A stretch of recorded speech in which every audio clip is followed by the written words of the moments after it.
नमस्कार सभी को। मैं राहुल माहेश्वरी आपका स्वागत करता हूं फ्यूचर टीचर में। जैसा कि कल मैंने आपको बताया था कि कल से मैं आपको मैथ्स के लेक्चर देना स्टार्ट करूंगा। आज मैथ्स का पहला लेक्चर है जो बेसिक मैथ्स पर होगा।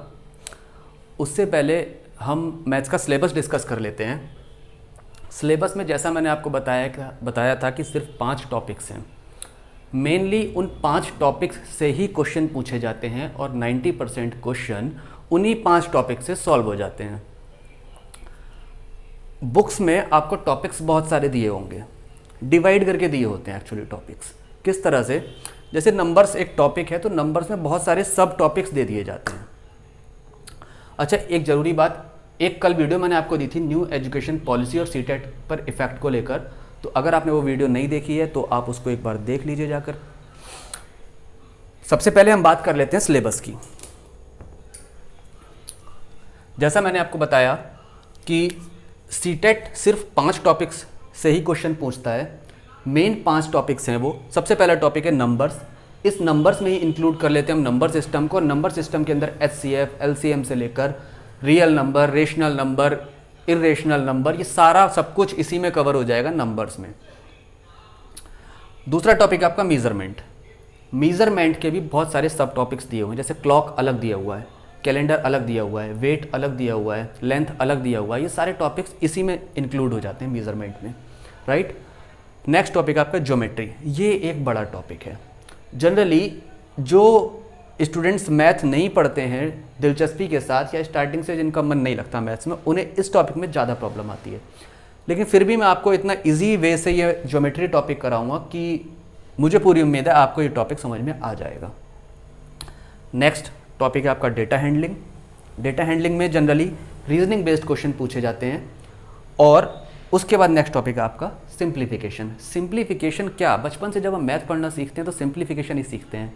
सिंप्लीफिकेशन में एडिशन, सब्ट्रैक्शन, डिवीज़न, मल्टीप्लिकेशन, क्या ये सारी चीज़ें आपको नहीं आती? आप बचपन से यही सारी चीज़ें सीखते आ रहे हैं। तो सिलेबस सबसे पहले मैंने आपके साथ डिस्कस कर लिया। ये 15 मार्क्स का सिलेबस है और 15 मार्क्स की आपकी आती है पेडागोजी, जो मैथ्स की पेडागोजी है, राइट। कल मैंने सब्जेक्ट वाइज सिलेबस आपके साथ डिस्कस किया था। अगर आपने वीडियो नहीं देखी है तो एक बार लिस्ट में जाकर वीडियो देख लीजिए, चैनल पर जाकर। मैं आज स्टार्ट करता हूँ नंबर सिस्टम से। इसको मैं इरेज कर देता हूँ क्योंकि सिलेबस मैंने डिस्कस कर लिया है। सबसे पहले हम नंबर सिस्टम का क्लासिफिकेशन करते हैं। क्लासिफिकेशन नंबर सिस्टम का किस तरह से करते हैं, हम इसे कुछ सब पार्ट्स में डिवाइड करते हैं। सबसे पहला इंटरनेशनल नंबर सिस्टम, दूसरा Indian number system. Indian number system को ही डेसिमल नंबर सिस्टम बोला जाता है। एक्चुअल में यही हमारे दोनों काम के हैं, और जो बेसिकली हमें पढ़ना है वो इंडियन नंबर सिस्टम या डेसिमल नंबर सिस्टम के बारे में पढ़ना है। इंटरनेशनल नंबर सिस्टम के बारे में आपको कुछ थोड़ी सी चीज़ जाननी होगी जिससे क्वेश्चन अक्सर ही पूछे जाते हैं। इसके अलावा binary number system, octadecimal number system, hexadecimal number system, ये सब भी नंबर सिस्टम का ही पार्ट हैं, लेकिन ये आपके सिलेबस का पार्ट नहीं है। बस मैंने आपको ये दिखाने के लिए कि नंबर सिस्टम में क्या क्या इंक्लूड होता है, ये मैंने यहाँ पर लिखा था। अब इसको मैं यहाँ से इरेज कर रहा हूँ क्योंकि ये आपके काम का पार्ट नहीं है।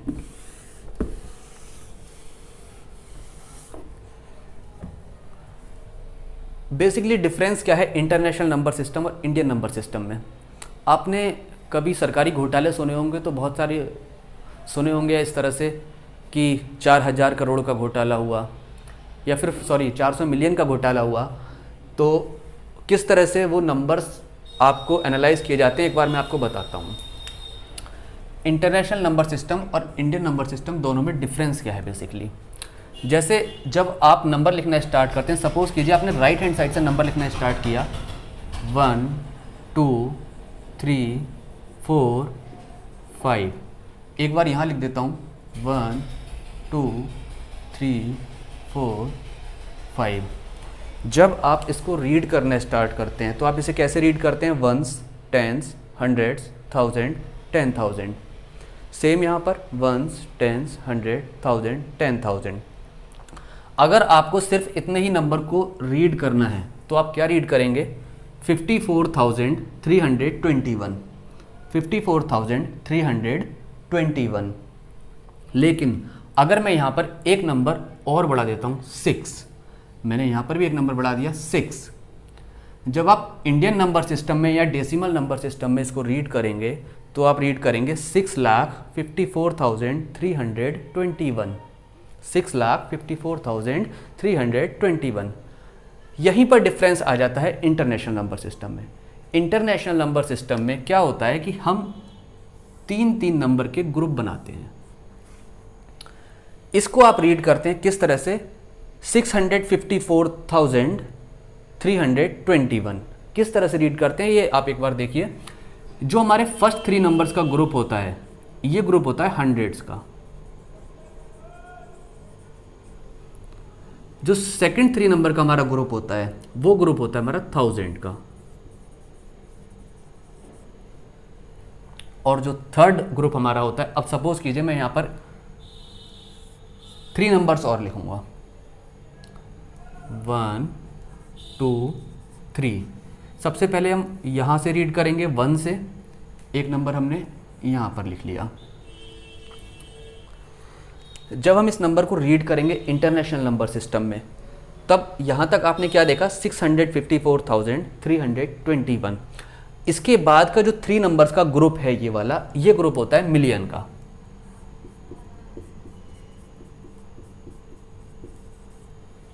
किसका ग्रुप होता है, मिलियन का।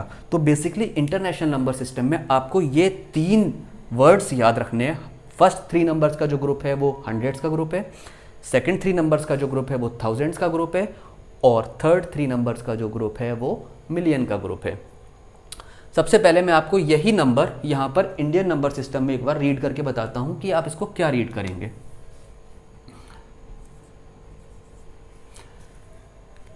जब आप 6 से रीड करना स्टार्ट कर रहे हैं तो आप इसे क्या रीड कर रहे हैं, 6,54,321।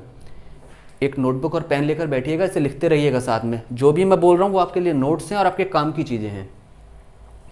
6,54,321। अगर एक नंबर हमने आगे बढ़ा लिया तो ये हो गया 16,54,321। कैसे, 1s 10s 100 1000 10,000 लाख 10 लाख 10 लाख पर आपका आ जाता है 16,54,321। जब 10 लाख से आप आगे बढ़ते हैं तो यहाँ पर आपका आ जाता है करोड़। करोड़ में आप 2 तक आते हैं और बोलते हैं इसको 2 करोड़ 16,54,321। और 2 से जब आगे बढ़ते हैं तो फिर बोलते हैं आप 32 करोड़ 16,54,321। बेसिकली होता क्या है कि इंडियन नंबर सिस्टम में हम फर्स्ट कॉमा लगाते हैं 3 नंबर्स के बाद, और उसके बाद कॉमा लगाते हैं 2 नंबर्स के बाद। मतलब हम इनको ग्रुप में डिवाइड कर देते हैं। ये 321 है, अगर 54 को इसके साथ लिख लिया तो 54,321 हो गया। अगर 16 को और लिख लिया तो 16,54,321 हो गया। और 32 को लिख लिया 32 करोड़ 16,54,321। राइट, ये डिफरेंस आपको यहां पर देखने को मिलेगा। क्या डिफरेंस होगा यहां पर, जैसे 3 नंबर्स का फर्स्ट ग्रुप हमने बनाया था तो ये इंडियन नंबर सिस्टम का सेम है 321। 54 तक एकदम सेम चलेगा 54,321। लेकिन 54 के बाद जैसे ही एक डिजिट और बढ़ाते हैं तो ये ग्रुप है आपका 1000 का। और ये 1000 का ग्रुप क्या कहता है कि इन 3 नंबर्स को हमें हंड्रेड्स में रीड करना है। कैसे रीड करना है, 654। जैसे आप नॉर्मली रीड करते हैं किन्हीं भी 3 डिजिट्स को, तो वैसे ही रीड करना है 654। और इसके साथ इसके ग्रुप का नाम लिख देना है 654,321। जबकि आपने देखा था कि 6 जब यहां आ रहा था तो 6 लाख में पहुंच गया था। अब इंटरनेशनल नंबर सिस्टम में लाख जैसी कोई यूनिट नहीं होती है, लाख करोड़ जैसी कोई यूनिट इंटरनेशनल नंबर सिस्टम में नहीं होती है। इंटरनेशनल नंबर सिस्टम में यूनिट होती है मिलियन, उसके बाद आ जाएगा बिलियन। बिलियन से जनरली क्वेश्चन पूछे नहीं जाते हैं। आज तक जितने भी क्वेश्चन पूछे गए मिलियन तक पूछे गए हैं। जैसे आपने इस ग्रुप को रीड किया 654,321, इसी तरह अब यहाँ आ जाइए। एक नंबर जब आप और आगे बढ़ गए, वहाँ पर आपने रीड किया था 16 लाख, लेकिन यहाँ आप क्या रीड करेंगे, ये ग्रुप है मिलियन का, आप इसे रीड करेंगे 1,654,321। जब एक और डिजिट आगे बढ़ेंगे तो इस नंबर का ग्रुप इसके साथ में, मतलब 21,654,321। राइट, कैसे लिखेंगे आप इसको, एक और नंबर अगर आपने इंक्लूड कर लिया इसमें तो आप इसे क्या लिखेंगे, 321 मिलियन। मैं आपको लिखकर दिखा देता हूँ इन वर्ड्स कैसे लिखा जाएगा।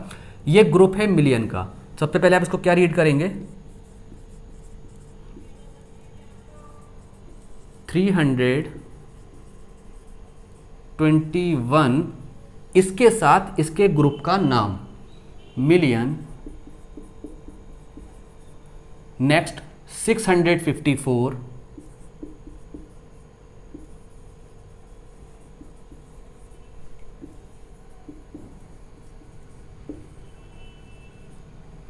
इसके साथ इसके ग्रुप का नाम 1000, नेक्स्ट 321।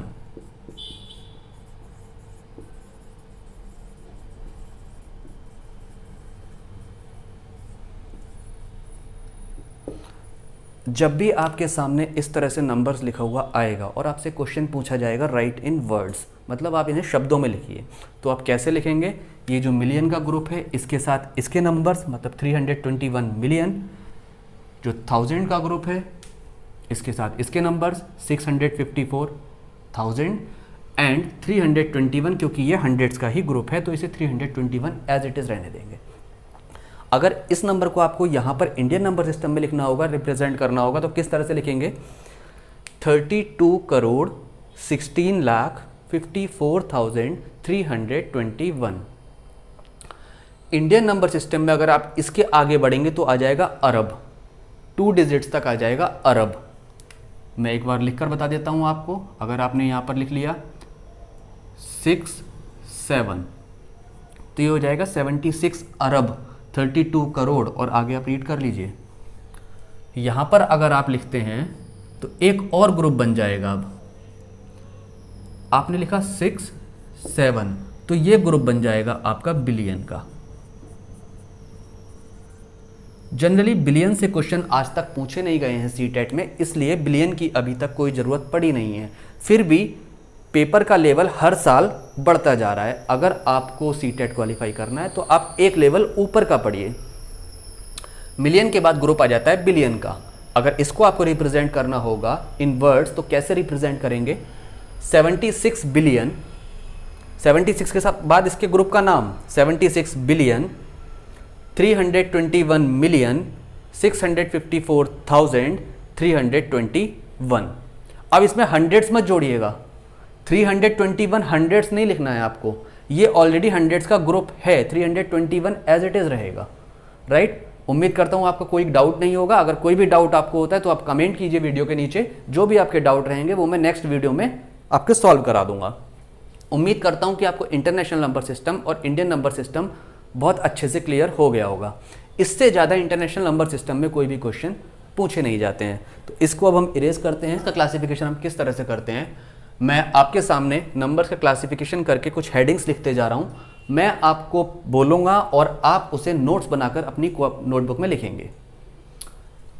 क्लासिफिकेशन हम किस तरह से करेंगे, सबसे पहले हमारे नंबर्स में आता है नेचुरल नंबर्स।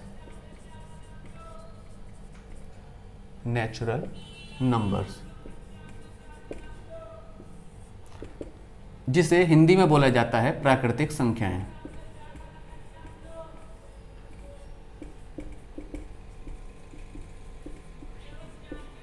वैसे मेरी कोशिश रहेगी मैं हिंदी और इंग्लिश दोनों में पढ़ाऊं, लेकिन फिर भी जब आप कंपटीशन लेवल पर तैयारी करते हैं तो आप जनरली इंग्लिश में ही पढ़ते हैं वर्ड्स को। नेचुरल नंबर्स क्या होते हैं, 1 से स्टार्ट होने वाले नंबर, और ये नंबर कहाँ तक जाते हैं, इनफाइनाइट तक जाते हैं। जो नंबर की सीरीज़ 1 से स्टार्ट होती है और इनफाइनाइट तक जाती है उसे बोलते हैं हम नेचुरल नंबर्स। तो आप इसको अपने नोट्स में लिख लीजिए, the numbers which starts from 1 and goes to infinite are called natural numbers. Second आपको लिखना है होल नंबर। होल नंबर को हम बोलते हैं पूर्ण संख्याएं। होल का मीनिंग क्या होता है, पूर्ण। और पूर्ण में क्या, अब आप एक बार देखकर बताइए कि ये जो 1 से सीरीज स्टार्ट हुई है, ये जो सेट स्टार्ट हुआ है 1 से, इसमें कौन सा नंबर मिसिंग है। अगर आप ध्यान से देखेंगे तो आपको पता चलेगा कि 0 मिसिंग है। जब हम 0 को भी इस नंबर की सीरीज में इंक्लूड कर लेते हैं और इनफाइनाइट तक ये नंबर की सीरीज जाती है तो हम इसे बोलते हैं सेट ऑफ होल नंबर्स। क्या बोलते हैं? Set of whole numbers. अगर आपसे पूछा जाएगा कि 2 नेचुरल नंबर है या नहीं, आप कहेंगे है। आपसे पूछा जाएगा 2 होल नंबर है या नहीं, आप कहेंगे है।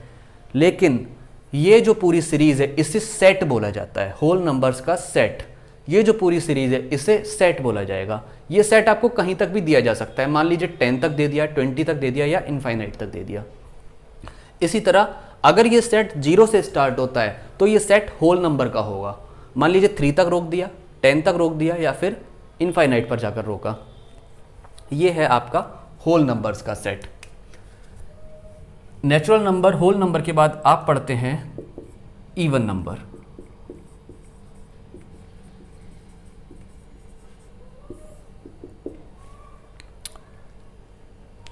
जीरो की खोज किसने की थी? आपको पता होगा, भगवान रामचंद्र जी के ज़माने में जीरो की खोज नहीं हुई थी। और अगर आपको लगता है कि रावण के 10 सिर कैसे थे तो मैं आपको बता देता हूँ, रावण के 10 सिर भाई साहब ऐसे थे। उस टाइम जीरो की खोज नहीं हुई थी तो वो 10 नहीं लिखा जाता था अंकों में, इस तरह से 10 सिर थे रावण के। इवन नंबर्स क्या होते हैं? ऐसे नंबर्स जो 2 से विभाजित होते हैं, मतलब the numbers which are exactly divisible by 2 are called even numbers। जैसे मैं आपके सामने कुछ नंबर्स लिखता हूँ 2215036496836334 7। आप बताइए इसमें से कौन से इवन नंबर्स हैं, कौन से इवन नंबर्स नहीं हैं। आप देखते हैं कि लास्ट में एक ऐसा नंबर आ रहा है जो 2 से डिवाइड हो जाता है, इसका मतलब ये पूरा नंबर इवन नंबर है। यहाँ पर भी एक ऐसा नंबर आ रहा है जो 2 से डिवाइड हो जाता है, मतलब 8 2 से डिवाइड हो जाता है, 2 से डिवाइड हो जाता है, इसका मतलब ये दोनों इवन नंबर्स हैं। अब आपको ये बताना है क्या ये 150 जिसके लास्ट में 0 आ रहा है, क्या ये इवन नंबर है या नहीं है। मैं आपको बता दूं कि अगर किसी भी नंबर के लास्ट में 0 आएगा तो वो नंबर हमेशा ही 2 से डिवाइड होगा, और जब 2 से डिवाइड होगा तो वो नंबर इवन नंबर होगा। इसके लास्ट में आ रहा है 7 2 की टेबल में नहीं आता। जब 2 की टेबल में नहीं आता तो फिर ये इवन नंबर नहीं है। समझ पा रहे हैं आप मेरी बात? आपको एक एक चीज़ क्लियर हो रही है अच्छी तरह से? Very good. इसके बाद नंबर्स, ये 4th हेडिंग है, ऑड नंबर्स। और ऑड नंबर क्या होते हैं? विषम संख्याएं। इवन नंबर्स को हिंदी में बोलते हैं सम संख्याएं, लिख लीजिएगा। ऑड नंबर्स को बोलते हैं विषम संख्याएं। विषम संख्याएं कौन सी होती हैं?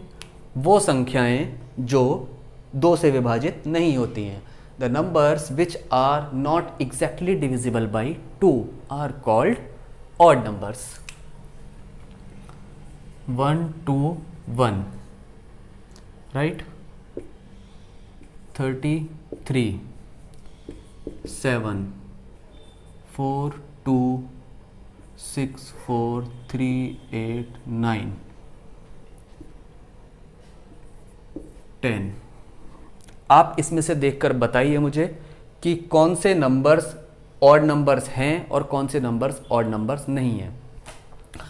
मैंने आपको बताया जो नंबर्स 2 से पूरी तरह विभाजित नहीं होते वो होते हैं ऑड नंबर्स, विषम संख्याएं। और 2 से विभाजित करने का तरीका भी मैंने आपको बताया। जब मैं डिविजिबिलिटी पढ़ाऊंगा तो मैं डिविजिबिलिटी रूल भी बताऊंगा सबके। फिलहाल आप 2 का डिविजिबिलिटी रूल यहाँ से समझ लीजिए कि किसी भी नंबर की आखिरी संख्या अगर 2 से विभाजित नहीं है तो वो पूरा नंबर 2 से विभाजित नहीं है। इसकी लास्ट डिजिट 1 है, 1 2 की टेबल में नहीं आता, इसका मतलब ये ऑड नंबर है। 3 आ रहा है यहाँ पर लास्ट डिजिट, ये भी ऑड नंबर है। 7 ऑड नंबर है। लास्ट में 9 आ रहा है, ये भी ऑड नंबर है, लेकिन यह लास्ट में 0 आ रहा है। और अभी मैंने आपको बताया कि किसी भी नंबर के लास्ट में अगर 0 आता है तो वो 2 से डिविजिबल होता है, इसका मतलब ये ऑड नंबर नहीं है। समझ गए आप मेरी बात? ऑड नंबर्स के बाद आपको नेक्स्ट हेडिंग डालना है प्राइम नंबर।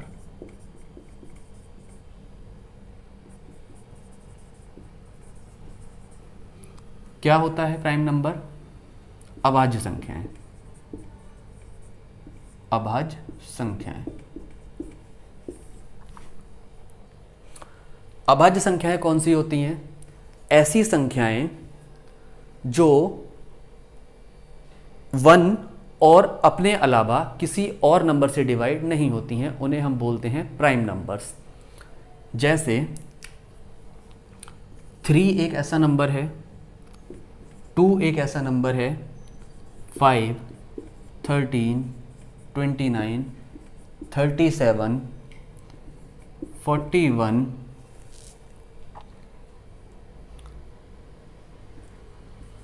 81। इस 81 पे खास नज़र रखिएगा। अगर आप इनका देखें तो ये सारी संख्याएं 41 तक ऐसी संख्याएं लिखी हुई हैं जिनका कोई भी तीसरा फैक्टर नहीं है। ये 3 सिर्फ या तो 1 से डिवाइड होता है या 3 से डिवाइड होता है। ये 2 या तो 1 से डिवाइड होता है या 2 से। इसी तरह ये 13 या तो 1 से या खुद 13 से डिवाइड होता है। इसी तरह ये सारे नंबर या तो 1 से डिवाइड होते हैं या इटसेल्फ से डिवाइड होते हैं। अब बात आ गई 81 की। 81 3 से डिवाइड हो जाता है। ये 3 से डिवाइड हो जाता है, इसलिए ये प्राइम नंबर नहीं है। मतलब इसके क्या क्या फैक्टर हो सकते हैं? 81 किस किस से डिवाइड हो जाता है? 1 से डिवाइड होता है, 3 से डिवाइड होता है, 9 से डिवाइड होता है, 27 से डिवाइड होता है और 81 से डिवाइड होता है। आपने क्या देखा कि 81 के एक से ज़्यादा फैक्टर हैं। 1 से डिवाइड होता है, 81 से डिवाइड होता है, लेकिन इनके अलावा और भी 2-3 नंबरों से ये डिवाइड हो जाता है, इसलिए ये प्राइम नंबर नहीं है। बाकी ये सारे नंबर्स ऐसे नंबर्स हैं जो 1 और इटसेल्फ के अलावा किसी और नंबर से डिवाइड नहीं होते, इसलिए इन्हें प्राइम नंबर बोला जाता है। प्राइम नंबर के बाद आपको नेक्स्ट हेडिंग डालना है कंपोजिट नंबर।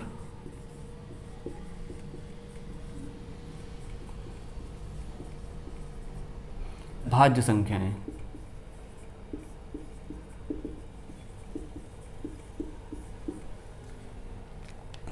कौन से होते हैं कंपोजिट नंबर?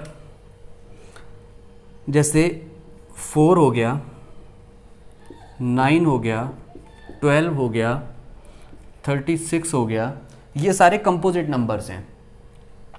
4 के कितने फैक्टर होते हैं?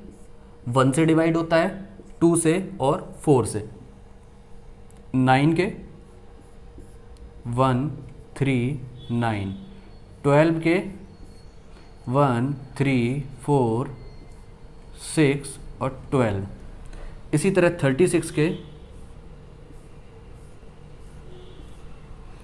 1, 2, 3, 4, 6, 12, 18, 36। अगर आप देख रहे हैं इसको ध्यान से तो आपको ये दिख रहा है कि ये ऐसे नंबर्स हैं जो 1 और इटसेल्फ के अलावा भी किसी तीसरे नंबर से डिवाइड होते हैं। तो इनकी डेफिनेशन में क्या लिखा जाएगा? The numbers which are exactly divisible by any other number except 1 and itself. मतलब वो संख्याएं जो एक और स्वयं के अलावा भी किसी और नंबर से विभाजित होती हैं, उन्हें बोला जाता है कंपोजिट नंबर्स। राइट? यहाँ तक आपको मुझे उम्मीद है कि क्लियर हो गया होगा। एक नंबर और लिख देता हूँ मैं आपके सामने, 29। अगर आप देखें तो ये 1 और 29 से डिवाइड है, सिर्फ किसी और संख्या से ये नंबर डिवाइड नहीं हो सकता, इसलिए ये भाज्य संख्या नहीं है, जबकि ये सारी संख्याएं भाज्य संख्याएं हैं। समझ पा रहे हैं आप मेरी बात को? मुझे उम्मीद है आपके सारे डाउट्स क्लियर हो रहे होंगे। को प्राइम नंबर। को prime number relative prime number और ट्विन प्राइम नंबर।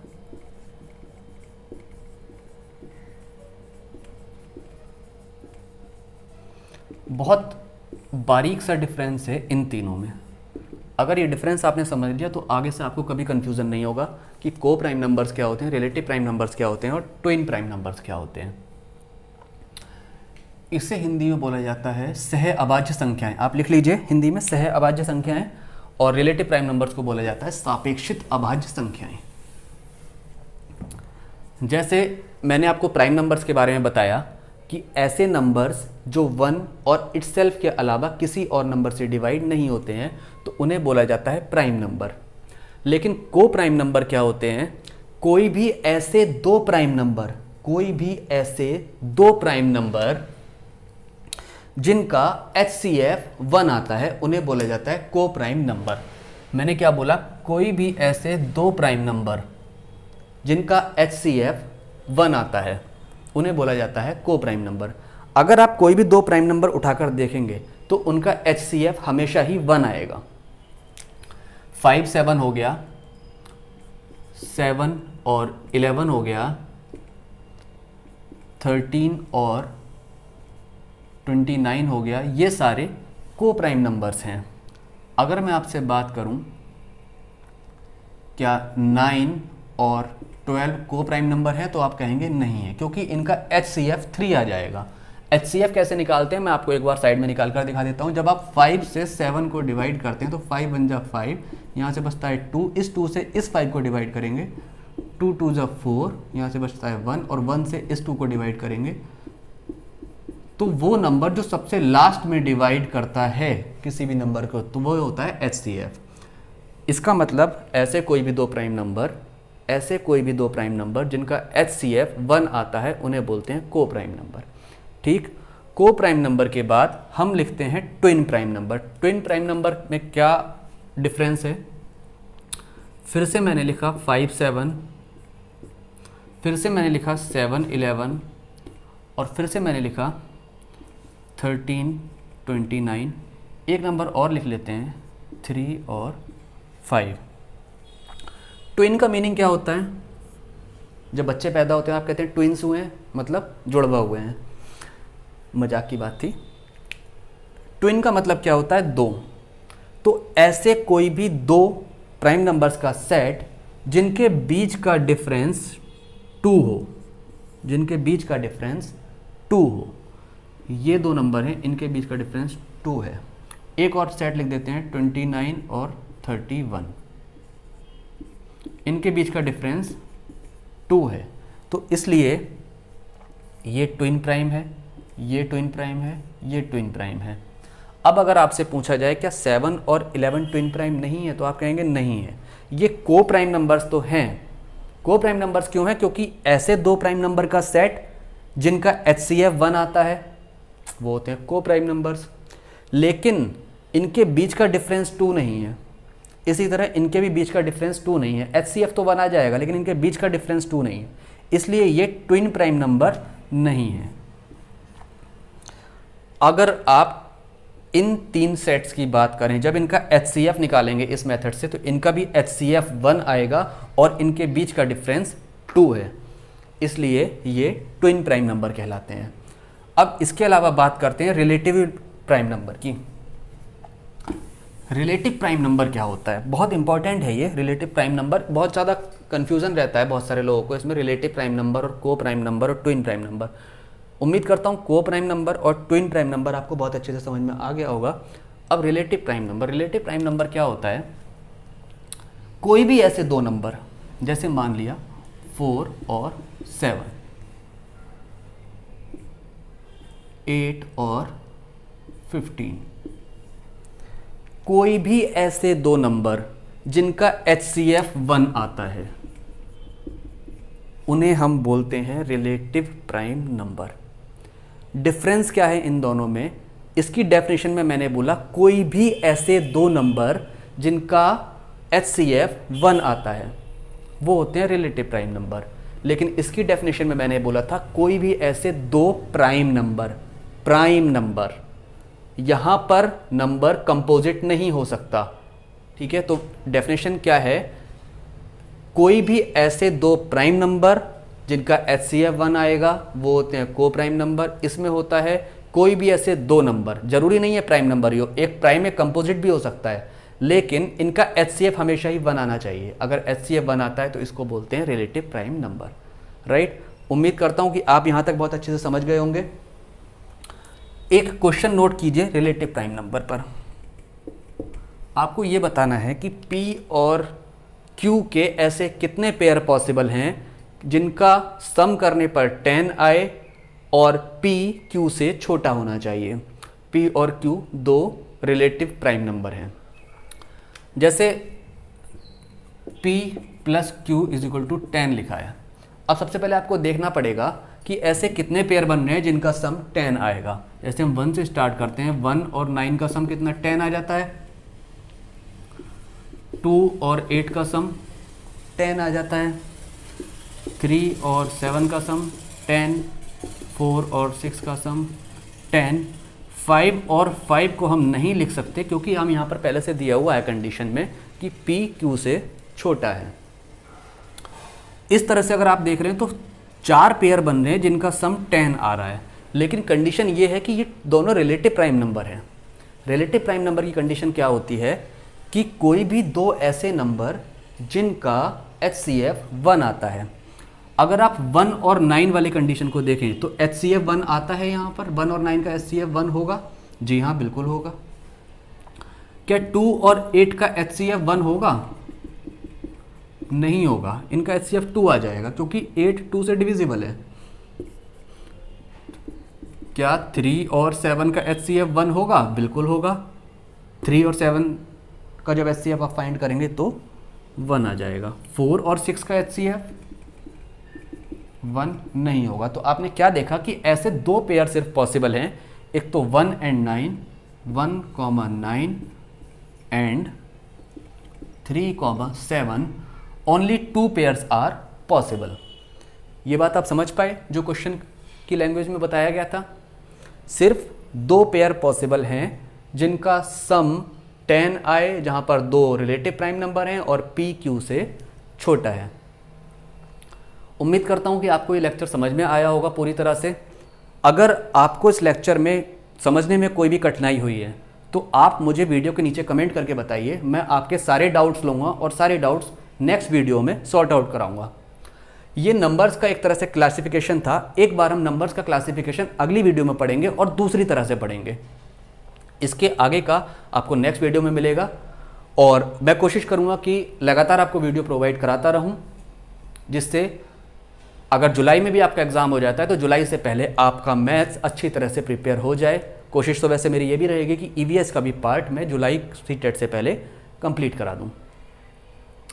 इसी तरह हंसते रहिए, मुस्कुराते रहिए, पढ़ते रहिए, खुश रहिए और खुश रखिए। Thank you.